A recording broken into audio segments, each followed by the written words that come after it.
नमस्कार मित्रांनो, KGP teacher या चॅनलवरती आपलं स्वागत आहे. आज आपण छत्रपती संभाजीनगर येथील उदय अभ्यासिकेसमोर आलो आहोत. तर इथं बरेच जण जमलेले आहेत. त्यांचे काही प्रश्न आहेत TET विषयी किंवा इतर स्पर्धा परीक्षेविषयी. तर त्याविषयी त्यांचं आपण एक छोटेखानी मनोगत जाणून घेऊया. सर, कशासाठी जमल्यात तुम्ही सगळे इथं? आम्ही सर्व TET 2026 विद्यार्थी आहोत. 27 जूनला पेपर फुटलेला आहे. 28 जूनला पेपर होणार होता, पण त्याच्या अगोदरच पेपर फुटला. त्याच्यानंतर आदरणीय आपले शालेय शिक्षण मंत्री दादाजी भुसे यांनी असं विधान परिषदेमध्ये सांगितलं की पेपर ऑनलाईन होणार आहे. त्याच्यानंतर 2 महिने होत आले तर काहीच प्रोसेस झालेली नाही. पोरांमध्ये संभ्रम आहे, नेमकं काय प्रोसेस होणार आहे, काय अभ्यासक्रम काय असणार आहे, की नेमकं पेपर कधी होणार, अजून तारीख नाही. त्याच्यानंतर ऑनलाईन होणार का ऑफलाईन होणार, ऑनलाईन होणार तर कोणत्या कंपनीकडे पेपर दिला जाणार, TCS का IBPS, किंवा ऑफलाईन होणार, असं काहीही त्यांनी सांगितलेलं नाही. महाराष्ट्र राज्य शिक्षण परिषदे पण काही सांगितलेलं नाही. ओके सर, ही जी TET परीक्षा होती तुमची शिक्षक पात्रता परीक्षा, तर ही नेमकी वर्षातून किती वेळेस व्हावी, काही असा काही नियम आहे का? हा आहे ना, वर्षातून 2दा व्हावे असा GR आहे, पण वर्षातून एकदाच व्हायला प्रॉब्लेम येत आहेत. पेपर फुटतायत, त्याच्यानंतर पोरं संभ्रमात आहेत नेमकं काय करायचं.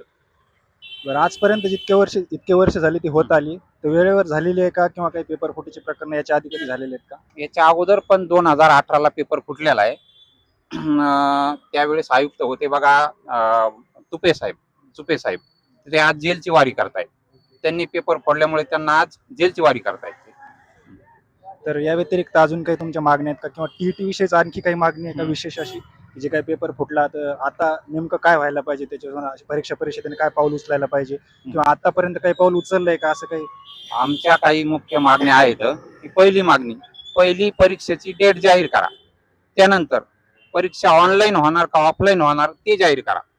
कारण की मुलांची मागणी अशी की परीक्षा परत ऑफलाईनच व्हायला पाहिजे, ऑनलाईन नकोय. कारण की ऑनलाईन याच्या अगोदर भरपूर गोंधळ झालेले येतं. आता काल परवाच कोर्टाचा पेपर ऑनलाईनचा किती गोंधळ झाला आपण सर्वांनी बघितलेलं आहे. की कोणाचे कीबोर्ड चालत नाहीत, स्क्रीन प्रॉब्लेम येतं, नेटवर्क इश्यू येत आहेत, म्हणजे वेगवेगळे प्रॉब्लेम ऑनलाईनला येत आहेत. त्यामुळं आमची मुख्य मागणी आहे की ऑनलाईन पेपर नको, ऑफलाईनच व्हायला पाहिजे. ओके, ठीक आहे. आता समजा परीक्षा परिषदेनं आणखी काही पाऊलच उचललं नाही याच्याविषयी, अजून तर काही त्यांनी डेट जाहीर केलेली नाही, पेपर फुटून 2 महिने झाले, तर आता जी संभ्रमावस्था आहे पात्रता धारकांची, आता ती परीक्षार्थींची, तर जर समजा नाही परीक्षा परिषदेनं वेळेवर आता काही दिवसात जर जाहीर केली तारीख, तर तुमचं पाऊल काय राहणार आहे पुढचं? आम्ही एक 8 दिवस वाट बघणार इथं. 8 दिवसात जर डेट आली नाही TET 2026ची, तर मग आम्ही आदरणीय दादाजी भुसे साहेबांच्या बंगल्यापुढे तिथं आंदोलन करावं लागेल. आम्हाला नाईलाज असतो, तिथं आंदोलन करावे लागेल. कारण की ही TET परीक्षा विद्यार्थ्यांबरोबर शिक्षकांना पण कंपल्सरी केलेली आहे. 1 ऑगस्ट 2028 पर्यंत जर शिक्षकांनी परीक्षा पास नाही झाली तर त्यांची नोकरी जाणार आहे, एक सर्वोच्च न्यायालयाच्या गाईडलाईन नुसार. मग शिक्षकासोबतच विद्यार्थी संभ्रमात येतं आणि शिक्षक पण संभ्रमात येतं. म्हणजे वयाचे फक्त 5 वर्ष राहिले तरच त्यांना या TET मधून सूट दिलेली आहे. म्हणजे वयाच्या 53 वर्षापर्यंत TET द्यायची शिक्षकांनी. म्हणजे शिक्षकांनी वयाच्या 53व्या वर्षी अभ्यास करायचा का नाटवंड खेळायची, हा मोठा प्रश्न निर्माण झालाय त्यांच्यासमोर. ओके सर, तर आता 2023ला सुद्धा एक टेट नावाची परीक्षा झाली, अभियोग्यता, शिक्षक अभियोग्यता व बुद्धिमत्ता चाचणी. तर त्याच्यानंतरची ही जी TET आयोजित केली होती, तर या TETच्या आधी पास नसल्यामुळं टेट 3 देता नव्हते आले विद्यार्थ्यांना. तर आता मोठ्या आशेनं ही TET आयोजित केली होती, पण सप्टेंबरमध्ये CTETचा सुद्धा कार्यक्रम जाहीर झालेला आहे, बरोबर? तर ती असते हिंदीमधून, तर हिंदीमधून असल्यामुळे, आणि TET असते मराठीतून, तर ह्याचा काही लँग्वेज क्लॅश होण्याची शक्यता का? याच्यामुळे जर लवकर तारीख जाहीर नाही केली तर TETचा अभ्यास करायचा का CTETचा करायचा, मग तेच यामध्ये संभ्रमावस्था आहे. त्याबद्दल तुमचं म्हणणं काय? नाही, तेच मुलं संभ्रमात आहेत ना. आता सप्टेंबरमध्ये CTET आहे, बरोबर. CTET पोरांनी दोन्ही पण पेपर भरलेले आहेत. TETचा पेपर फुटलाच आहे, आपल्याला माहिती आहे. CTET होणं गरजेचं आहे. CTETचा टायमाला होती, तो सेंट्रलचा विषय आहे. पण राज्यातल्या TET बाबत भरपूर घोळ आहे. आता 27 जूनला जो पेपर फुटला, तो पेपर अक्षरशः बुटातून फुटलेला आहे, बुटातून. अक्षरशः नवल वाटेल बरं का, बुटातून 10,000 रुपयाला पेपर फुटलाय फक्त. तो आग्र्याच्या कंपनीमधून आणि आपले आदरणीय दादाजी भुसे साहेबांना टीईटीचे पेपर कुठे छापतात हे पण माहित नाही. म्हणजे किती शोकांतिक आहे महाराष्ट्राची, असे शिक्षण मंत्री भेटले तर. आणि तो बुटातून पेपर फुटला तर भिवंडी पर्यंत येईपर्यंत त्याची किंमत 1.5 कोटी झाली. फक्त 10,000 रुपयामध्ये विद्यार्थ्याचे स्वप्न विकले गेलेले आहेत. म्हणजे खूप वाईट परिस्थिती झालेली आहे. टीईटीचे नाहीत, वेगवेगळे पेपर आता याच्या मागे पण फुटलेले आहेत. तलाठीचा पेपर फुटलेला आहे, वनसेवेचा पेपर फुटलेला आहे, भरपूर असे पेपर फुटलेले आहेत. म्हणजे विद्यार्थी टेन्शन मध्ये येतं. विद्यार्थ्यांना नुसता अभ्यासच करायचा का? म्हणजे अभ्यास करायचा आणि सेंटरवर जायचं आणि तिथं आल्याच्या नंतर बातमी येणार पेपर फुटला. म्हणजे पदरी सगळी निराशात पडणार.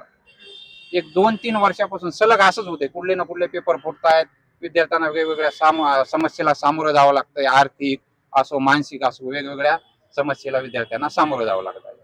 आणि आता ही जी टेट झालेली आहे आत्ताची, ती पण परीक्षा परिषदेनं पुणे येथून आयोजित केली होती का दुसऱ्या कंपनीनं कुठल्या, आणि त्याची कार्यवाही कोणी केली, आणि आता सध्या त्याची स्टेटस काय आहे? त्याचे 30,000 शिक्षक भरतीचं चालू आहे सध्या, त्याच्याबद्दल एक 2 दिवसापूर्वी प्रेफरन्स लॉक झालेली आहेत.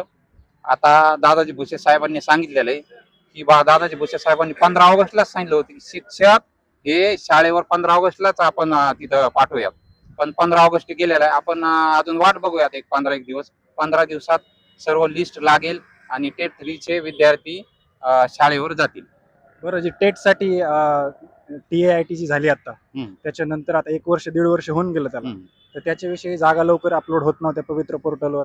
याच्याविषयी जसे आता संघटनांनी ZP ऑफिसवर किंवा आमदारांच्या कार्यालयावर किंवा गावातल्या ग्रामपंचायत कार्यालयावर जे काही निवेदन मोहीम राबवली होती, तर तशी निवेदन मोहीम आता ही जी TETची परीक्षेची तारीख जाहीर न झाल्यामुळे किंवा चौथ्या टेट बद्दल काही तुमची राबवण्याची काही मनशा आहे का? नाही, तसा GR आहे कोर्टाचा की टेट ही प्रत्येक वर्षी व्हावी.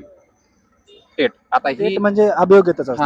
TAIT टेट प्रत्येक वर्षी व्हावी आणि टेट 3 झालेली आहे. त्याच्यानंतर टेट 4 होईल.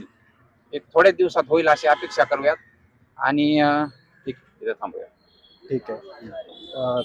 तर विद्यार्थी मित्रांनो, आता अभियोग्यते चाचणीबद्दल आपण बोललोय आणि TETच्या पेपर फुटीबद्दल सुद्धा बोललोय. तर लवकरच अशी आशा करूया की परीक्षा परिषद पुणे ही TETची तारीख लवकरात लवकर जाहीर करेल आणि CTETचा जे लँग्वेज क्लॅश होण्याची शक्यता आहे ती कमी होईल कमीत कमी. तर धन्यवाद KGP टीचर चॅनलला तुम्ही व्ह्यू केल्याबद्दल. मी रवींद्र देशमुख आपली रजा घेतो. धन्यवाद.